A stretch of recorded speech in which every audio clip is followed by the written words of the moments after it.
नमो नमः। मेरा नाम नचिकेत भाले है और मैं वर्ग संस्कृतम का संस्थापक हूँ। आपका इस वर्ग संस्कृतम चैनल में स्वागत है।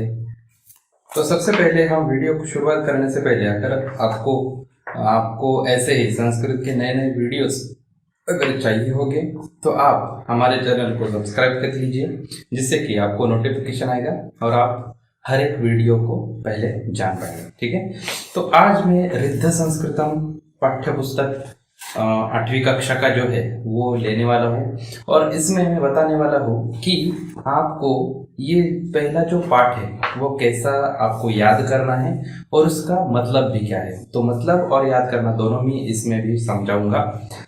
तो चलो शुरू करते हैं।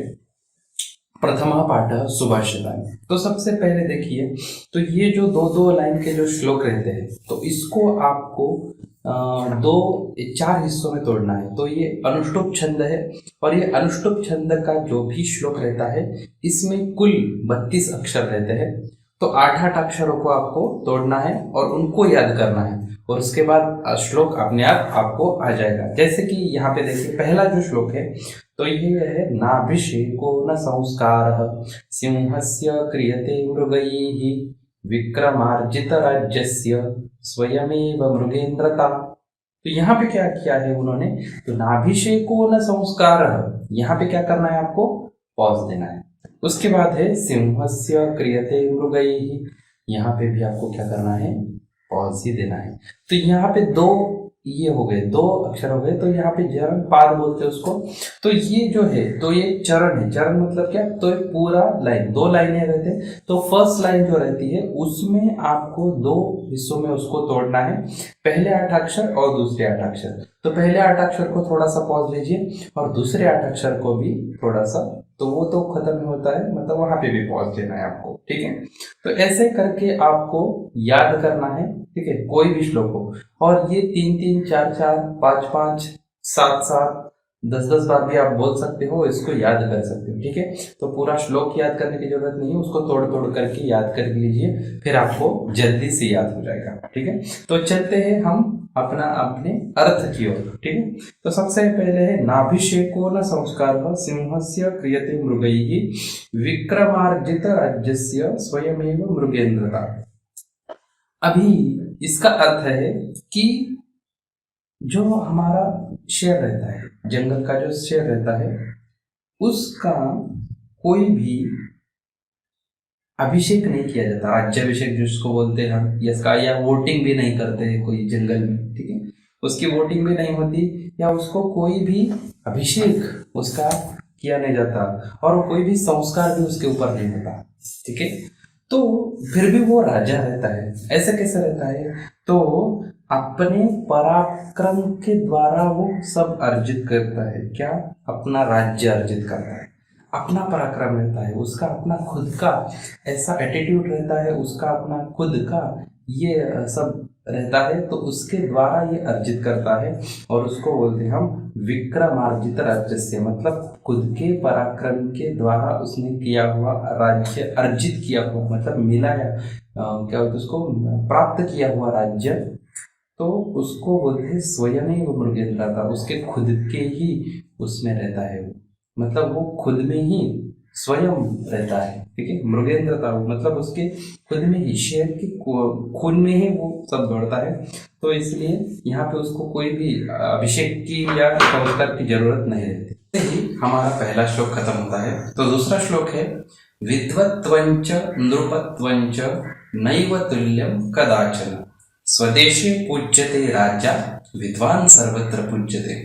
तो यहाँ पे एक तुलना की हुई है, कंपैरिजन किया हुआ है। क्या है, एक है विद्वत्ता और एक है नृपत्व। विद्वत्ता मतलब क्या, तो आपका जो भी आप ज्ञान अर्जित करते हो, ठीक है, उसके बाद आपको जो भी मिलता है, डिग्री मिलती है या ऑनर्स मिलता है वो, और उसके बाद है नृपत्व। नृपत्व मतलब आपके ऊपर कोई भी पॉलिटिकली जो भी आपके ऊपर जिम्मेदारी आती है, जैसे पॉलिटिक्स से रहते हैं, पॉलिटिशियंस रहते हैं, पॉलिटिशियंस के ऊपर जो भी हम उनके ऊपर जो भी जवाबदारियां डालते हैं, तो इनको बोलते हैं हम नृपत्व। मतलब क्या, कि उसके ऊपर थोड़ा सा भार है और वो अपना कुछ भी अधिकार जमा सकता है, तो इसके बोलते हैं नृपत्व।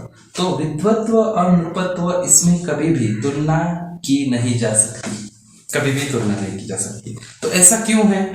ऐसा क्यों है? क्योंकि एक राजा और एक विद्वान, इसमें क्यों तुलना नहीं की जाएगी? तो कभी भी देखिए तो उसका आंसर उन्होंने अगले श्लोक में यानी अगले पंक्ति में उन्होंने दिया है कि स्वदेशे पूज्यते राजा विद्वान सर्वत्र पूज्यते। अपने खुद के देश में ही राजा को सम्मान मिलता है या उसकी पूजा की जाती है। मतलब जो विद्वान रहता है, मतलब जो कि राजा रहता है, उसको तो अपने खुद के देश में, खुद के देश के लोग बहुत सारा सम्मान देंगे। अगर वो दूसरे देश में जाएगा तो उसको कोई पहचानेगा भी नहीं। मगर जो विद्वान रहता है वो कहीं भी जाए, उसका हर एक सर्वत्र पूज्यते, मतलब सब जगह पे उसका सम्मान होता है। ठीक है, तो हर एक जगह पे उसका विद्वान का सम्मान होता है। सर्वत्र पूज्यते मतलब उसका हर एक जगह पे सम्मान होना चाहिए और उसका होता है। ठीक है, तो इसीलिए नृपत्व की जगह हम विद्वान होना चाहिए। ठीक है, उसके बाद है मूर्खस्य पंचचिह्नानि गर्वो दुर्वचनम तथा क्रोधश्च दृढ़वादश्च परवाक्येष्व नागरा। ठीक है, मूर्ख, जो मूर्ख रहते हैं, मूर्ख लोग, बैड लोग जो रहते हैं उसके उनके 5 चीजें बताइए, उनके 5, उनको समझना कैसे कि ये मूर्ख है। तो अगर ये मूर्ख है तो ये कैसे समझा जाए? तो उनमें अक्सर ये जो 5 चीजें हैं वो पाई जाती है। तो कौन से है? पहले है वो गर्व। उनमें बहुत बड़ा गर्व रहता है, बहुत बहुत, मतलब ऐसा गर्व रहता है कि मैं, बाकी कोई नहीं। तो ये है गर्व दुर्वचनम। मतलब क्या है? जो भी वो वचन बोलते हैं तो दुर्वचनम रहता है, मतलब किसी को भी अच्छा वो बोलते ही नहीं है। तो ये दुर्वचनम तथा उसके बाद है क्रोधश्च।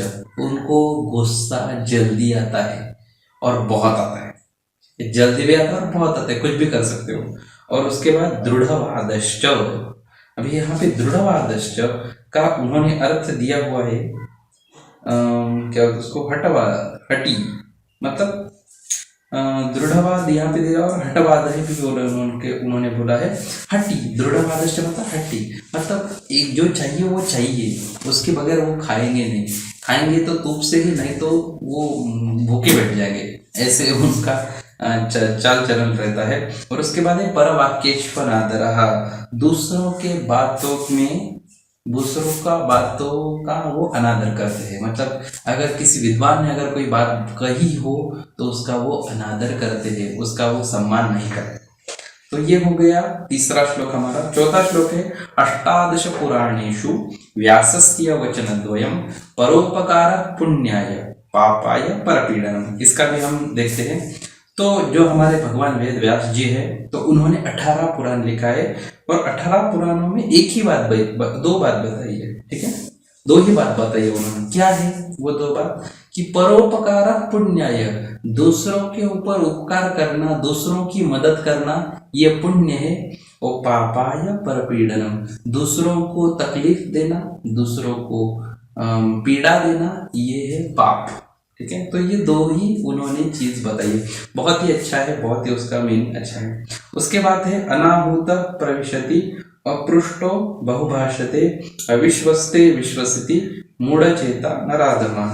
अभी मूर्ख का और एक उन्होंने बताया कि मूर्ख और किसी किसी कहते हैं। तो अनाहूत प्रविशति, बिना बुले ही चले आता है, बिन बुलाए मेहमान की तरह वो हमारे यहाँ पे चले आता है। और उसके बाद है अपृष्टो बहुभाषते, कोई पूछे भी नहीं उसको, कोई पूछता भी नहीं है, तभी भी वो बहुत बहुत बड़बड़ करता है। ठीक है, तो ऐसा है। उसके बाद है अविश्वस्ते विश्वसिति, जिसके ऊपर विश्वास नहीं रखना चाहिए उसके ऊपर भी विश्वास रख लेता है।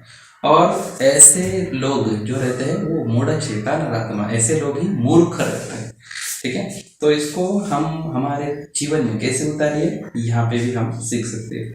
उसके बाद है पुस्तकस्थातुया विद्या परहस्तगतम धनम कार्यकाले समुत्पन्ने न सा विद्या न तद्धनम। मतलब क्या है कि पुस्तक में जो भी विद्या रहती है और दूसरों को जो भी दिया हुआ धन रहता है, अगर कार्य काले समुत्पन्ने, जो भी काम आप करते हो, अगर आपको क्या बोलते उसको, अगर जरूरत उसकी पड़ गई, भगवान न करे ऐसी दिक्कत आपके घर में आ गई क्योंकि उसकी जरूरत पड़ गई, तो नसा विद्या न तद्धनम, तो वो विद्या भी काम की नहीं आती और वो धन भी काम के नहीं आता। क्यों? क्योंकि पुस्तक में है। अगर आपको किसी जगह याद करना है, अगर आपको किसी जगह भाषण देना है और वो भाषण पुस्तक में है, तो आप पुस्तक लेके तो भाषण नहीं दे सकते। तो इसीलिए आप उसको, वो नशा विद्या कार्यकाली में वो भी विद्या कोई काम की नहीं आती। और अगर आपको पैसे की जरूरत पड़ गई तो पैसे भी आपको वो काम के नहीं आते। ठीक है, तो नशा विद्या और न तद्धन, ऐसे हम कर सकते। उसके बाद है 7वां श्लोक, यस्मिन् देशे न सम्मानो न वृत्तिर्न च बांधवाः न च विद्यागमः कश्चित् वासं तत्र न कराय। मतलब यहाँ पे जिस देश में भी आपको सम्मान नहीं मिलता, वहां पे कोई भी आजीविका का साधन ना हो, और वहां पे आपके कोई भाई बंधु वगैरह भी नहीं रहते हो। उसके बाद है नच विद्यागमः कश्चित्, और वहां पे आपको जो भी आपने विद्या अर्जित किया है वहां पे कोई भी उसका काम नहीं है, तो वासम तत्र न कारयेत, वहां पे रहना नहीं चाहिए, वहां पे एक क्षण भी मत रहो, ऐसा वहां पे हमने बताया है। उसके बाद है आलस्यम ही मनुष्यानाम शरीरस्थो महारिपुः नास्त्युद्यम समो बंधु कृत्वा यम नावसीदति। आलस ही हमारे मनुष्य का शरीर में का सबसे बड़ा शत्रु है। जब अगर सबसे बड़ा एनिमी कौन है, तो ये हमारे अंदर जो भी आलस छुपा हुआ है, ये हमारे मतलब अंदर का सबसे बड़ा शत्रु है। और नास्ति उद्यम समो बंधु, मतलब उद्योग जैसा, परिश्रम के जैसा कोई भी हमारे जैसा मित्र नहीं है। बंधु, बंधु मतलब क्या, उसको हमारा भाई नहीं है। मित्र में बोला मतलब यहाँ पे बंधु दिया है, और भाई नहीं है, परिश्रम के जैसा भाई नहीं है। कि कृत्वा यम नावसीदति, अगर किसी ने उसको अपना लिया तो वो चुप नहीं बैठ सकता, तो वो कभी भी खाली नहीं बैठ सकता। कृत्वा यम न अवसीदति, मतलब वो बैठे नहीं रह सकता, बैठे बैठे नहीं रह सकता, उसको कोई ना कोई तो परिश्रम चाहिए ही चाहिए। ठीक है, तो ये सब ऐसे हमारे यहाँ पे सुभाषितानी में के जो श्लोक है ये ऐसे है। आपको कैसे लगे हमें जरूर बताइएगा, कमेंट सेक्शन में हमें जरूर बताइए कि क्या कि अगला वीडियो कैसा चाहिए। और ये वीडियो अगर आपको पसंद आया हो तो जरूर लाइक कीजिए और उन लोगों को भी शेयर कीजिए जिनको इसकी जरूरत है। ठीक है, तो मिलते हैं अगले वीडियो की तरफ, तब तक के लिए नमो नमः।